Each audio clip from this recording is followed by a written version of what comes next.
কাছাড়বাসী গর্বিত, সাথে রাজ্যবাসী গর্বিত। এই মুহূর্তে সেই আনন্দঘন মুহূর্ত আমরা সরাসরি দেখানোর চেষ্টা করছি।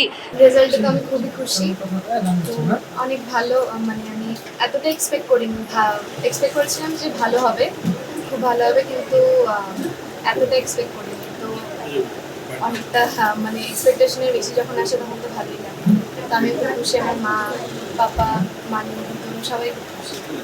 তাদের জন্য আমি এটাই বলবো যে যখন তোমার ইচ্ছে করবে, যখন তুমি সত্যি তোমার মনে হবে যে তোমার ভালো লাগবে, তখন শুরু করা উচিত।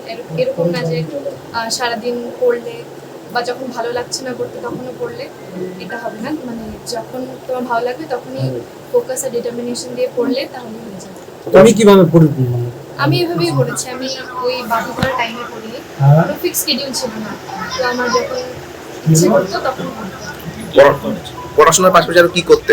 আমি নাচ করতে খুব ভালোবাসি, নোবেল করতে ভালোবাসি, আমি খেলাধুলা করতে ভালোবাসি।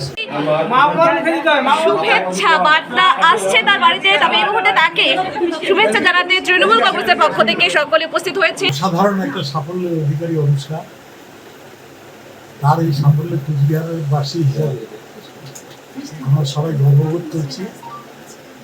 ও আইএস হতে চায়। এমনিতেই আমাদের রাজ্যে আইএস কম, ডেফিনেশনে আনতে হয়। আমরা সবসময় চাই যে আমাদের জেলা থেকে আইএস আসুক।